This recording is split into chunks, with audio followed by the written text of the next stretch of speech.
A team that I always call one of the best drafting in the NFL, the Baltimore Ravens. They've added Morgan Moses, Marcus Williams, filled a ton of holes, but they still have 10 picks in the 2022 NFL Draft. First one's at 14. Who they take? We'll tell you next.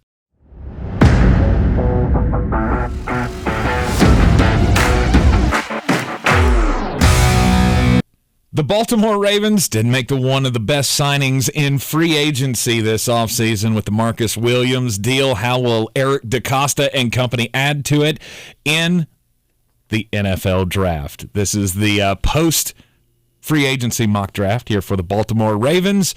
Number 1 pick at number 14 overall. Wow. I mean they do it again. This is what the Baltimore Ravens do. Yep. And I'm sure somebody's going to say, well, why would you not take Tyler Linderbaum? Well, 2 reasons. One, there is a center that did not have a great combine, and Baltimore's one of the smartest teams in the league, and we'll get to that guy momentarily. Mm-hmm. Second of all, the high side on Derek Stingley, you should not be here at 14. I feel like Baltimore needs another corner. I think Derek Stingley can be used in that Tyrann Mathieu, move him around, because he can do everything. Yep. There's nothing this kid can't do. There was at one time a thought that they would pursue Dax Hill. He's not going to be there. This would be too high to take him. And I just look at Derek Stingley and go, yeah, the best tape was a couple years ago. Yes, there was some negative, but you also got to understand this team got worse the entire time he was there. And I think that plays a role. I look at Stingley a lot like I look at Kayvon Thibodeau now. I get having some negative on him, but eventually the hate gets so strong that the value gets too good to pass up. And I look at him here at 14. The other consideration was Tyler Linderbaum, because you did lose Bradley Bozeman in free agency. Mm-hmm. You've basically shored up the rest of that line. I like the Morgan Moses signing. That gives you a backdrop if Juwan James doesn't work out. But I just don't see how they could possibly pass on a player this good at this point. And this is what Baltimore does. They're going to bring in this guy who has, almost unlimited potential, it seems like. Well, because he can do everything. The only real drawback on him is he's not a great tackler. I mean, I could say that about 90% of corners that come into the league. Right. He's going to be asked to be the 3 in the beginning. And eventually you could have a pairing of Marlon Humphrey and Derek Stingley Jr. that's the best cornerback tandem in the league. Absolutely. You got Marlon Humphrey, you got Marcus Peters, who's getting up there in years. So this is the ultimate replacement for him as the 2. Another home run for the Baltimore Ravens. It's funny you said that. How old is Marcus Peters? Isn't he like 35? He's 29. What? Yeah, he's 29 feels like years he's been old. in this league forever. He's 29 years old. Wow. He came in the league young. Okay. Seems like he's older than that. Anyway. Derek Stingley Jr., number 14 overall pick for the Baltimore Ravens in the first round, cornerback out of LSU. Next pick comes up at 45 overall in the second round, and you got him taking Leo Chenal. This kid is a freak of nature. Hyper athletic. I think he can be used in multiple different ways. So there's another pick that's coming up later on that I think works in great tandem, because you can play Leo Chenal at basically any linebacker spot. Pass rushing downs, you can play him on the outside. Run stopping downs, you can play him on the inside. Next, Patrick Queen. That allows him to do more of the things that he needs to do. Patrick Queen has not been particularly good. He has graded poorly, and I firmly believe that's because there's been kind of a revolving door of who was next to him. I understand, a lot of Ravens fans probably will not love the value on this pick, but what it brings out of other players, having him next to Odafe Owa, even though they don't play exactly the same position, I think would bring more out of Owa. The biggest drawback on Leo Chenal is he's got short arms. And he's another Wisconsin linebacker that's going to come into this league and be an elite level pass rusher. And this is one you can actually play on the inside. He has a role in sub downs. There's a lot you can do with this, and it has a very Baltimore Raven pick feel to me. Do his short arms keep him from wrapping up tacklers? No. Then I don't care. Yeah, he's one of the better tacklers in this class. He's not great in coverage, but how many great pass rushers do you know that are great in coverage? Mm-hmm. It's rather rare. Yeah. The thing I look at is I believe if you put a player like this next to Patrick Queen, it will bring out a better side of him. There were, would you like to hear the list of linebackers that were worse in coverage last year than Patrick Queen? Would you like to hear it again? I'm Tate Spitzer. He's Jeremy Greene. We are in the Ingles studio here for the Baltimore Ravens post-free agency mock draft at number 76 overall in the third round. The first of 2 picks in the third round for Baltimore. Matthew Butler, defensive tackle out of Tennessee. I thought this kid was going to stay a dirty little secret of mine until the combine. And then people really quickly figured out, okay, there's something. Tennessee falls into that USC pattern of guys are really talented, but they weren't coached that well. I think Matthew Butler in the NFL plays that Derek Wolfe type role. He would be rotational to begin with. But I could see him being an elite level 3 technique in this league, where he plays that Leonard Williams role when he was with the Jets. It's never going to get huge praise, but it is immensely important. And just looking at where Baltimore is, you've got Derek Wolfe coming back. I get that. He's up there in years. I don't know how long he's going to be able to produce, and he's had injury issues. I'm not saying this is a guy that comes in and immediately stabilizes things. Between him, Madubuike, Michael Pierce, who they just brought back in, that gives you a rotation in that front 3 in the base. And I would say he would be the 4th to begin with a year from now, he replaces Derek Wolfe. Compensatory pick at number 100 overall, Donovan West, center from Arizona State. I'm guessing this is the guy you were talking about. This is the center I was talking about, because there's a smart team in the NFL that's going to see what he did at the combine and go, don't care. Ran a 5.27, was not overly impressive. This is also a guy that we compared very closely to Tyler Linderbaum going into this year. So the fact that he played on a dog water Arizona State team and then shows poorly at the combine, I just don't care. And I feel like a smart team's going to see that. There are not a ton of centers in this draft. There's just not. After Linderbaum, there's a drop-off. Yep. The only one close in terms of talent is Donovan West.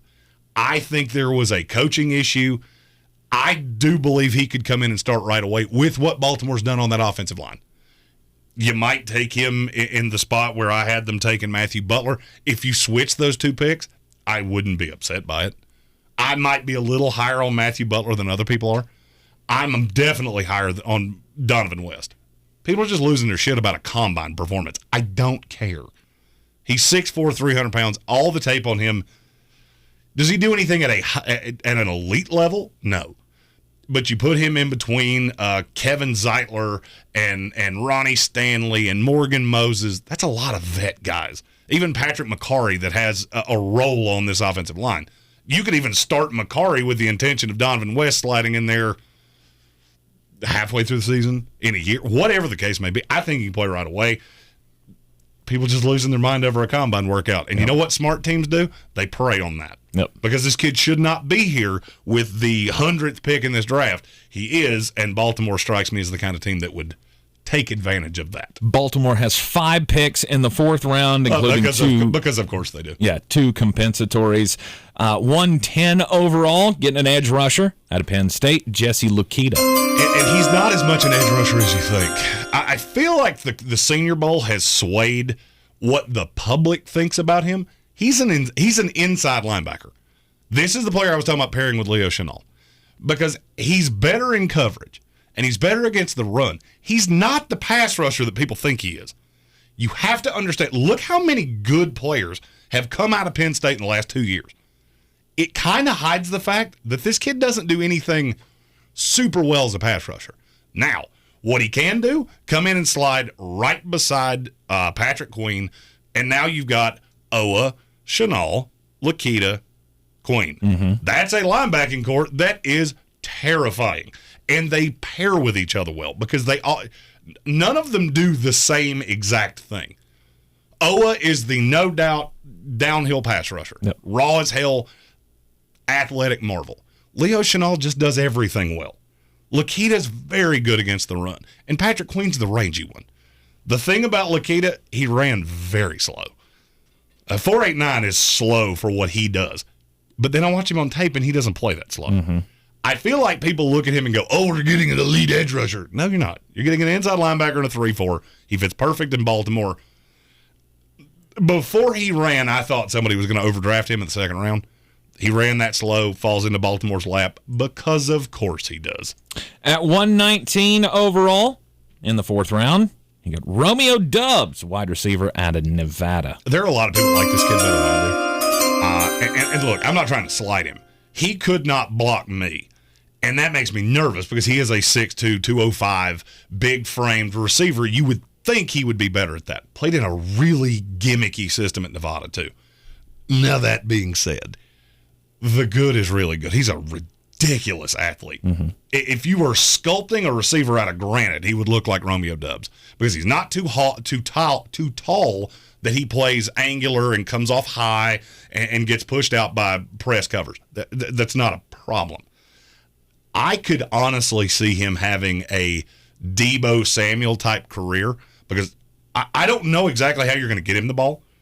He's not the greatest route runner you've ever seen. He doesn't have the greatest hands you've ever seen. But when you get the ball in his hands, good shit just tends to happen.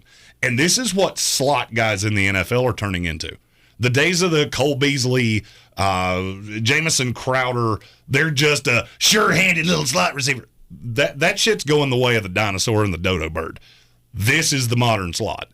I'm going to get the ball in your hand, and then just good shit's going to happen. Mm-hmm. Slots used to be, I can count on you to get 7 yards and fall down. That's not where we're at anymore. And I feel like with the way the Ravens offense is lined up, Romeo Doubs is a perfect complement, and he can slide in. I think he could start the slot right now. Mm-hmm. That is a scary thought to add him to the weapons that they already have.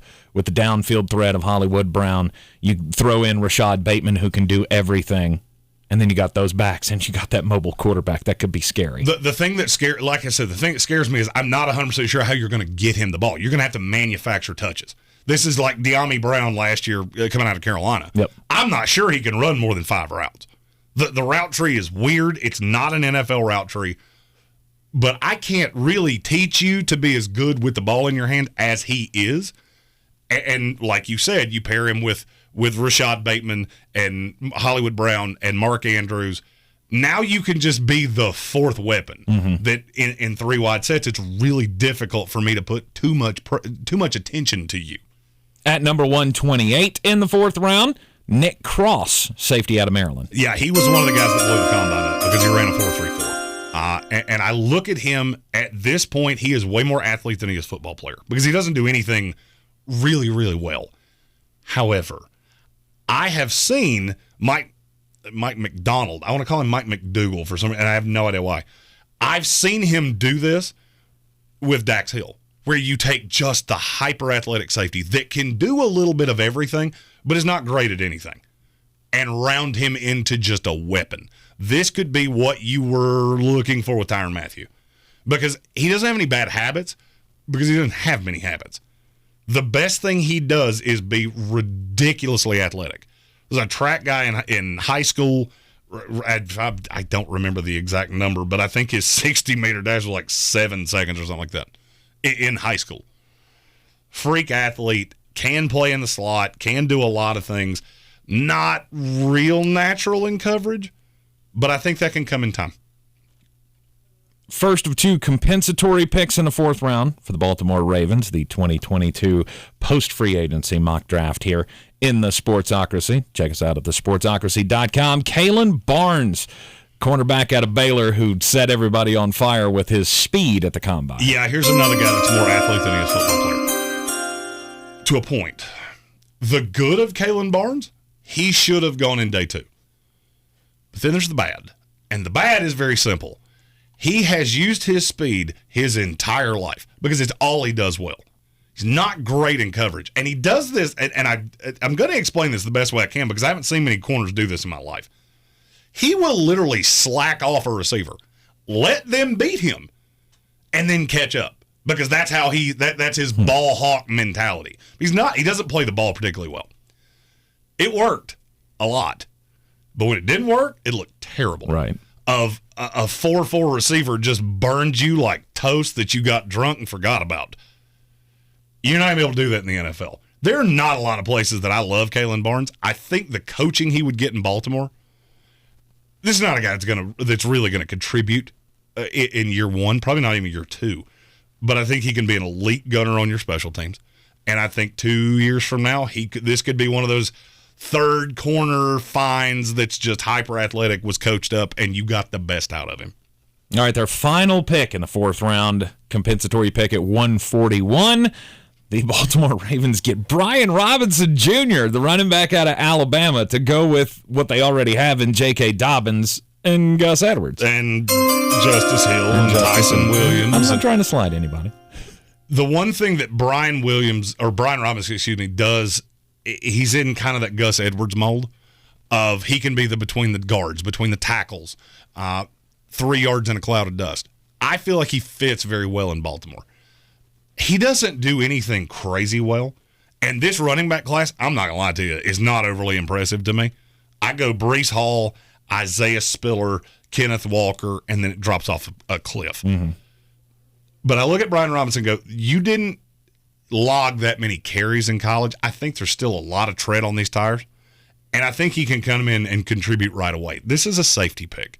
All right, this is what, the 9th guy they've drafted in this draft? Mm-hmm. Or 10th? 9. 10 total. This is 9. Yep. You get to this point, and is it maybe a little early for him at 141? Maybe. I think he's more of a 5th-round guy because he's a guy, but he's a guy that if you go through the Gus Edwards problem that you went through last year, now we that resolves that because he can come in and play that role right away. And I don't think you want to pay Gus Edwards. Look, I'm not a fan of paying running backs ever. I have routinely said in my lifetime I've never seen a running back I would give a second contract to. Mm-hmm. That includes Derrick Henry. That includes Christian McCaffrey. So far I've been right on McCaffrey, Ezekiel Elliott, and I think the more time goes on, the closer I'm going to be to right on Derrick Henry. Todd Gurley. Yeah. You got to throw him in there. That second contract on a running back is almost always a disaster. Mm-hmm. And so this is a guy that can replace Gus Edwards a year from now, 2 years from now, whatever the case may be. Yeah. And contribute right now if asked. 9 picks in the first 141. Yeah, so who's shocked that Baltimore DeCosta. has Good God. Just a slew of conditional picks. And then their final pick of the draft, 196 overall in the 6th round, Justin Schaefer, guard out of Georgia. If he was as good a pass blocker as he was a run blocker, he would have been a day 2 pick. Mm-hmm. He's not.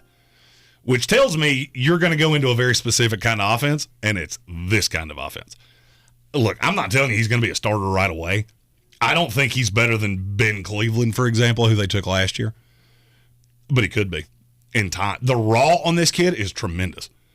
Georgia ran the ball a lot. That's how you wound up winning a national title with cowboy hat Bennett, a little 5'4", $117 soaking wet of him. Right.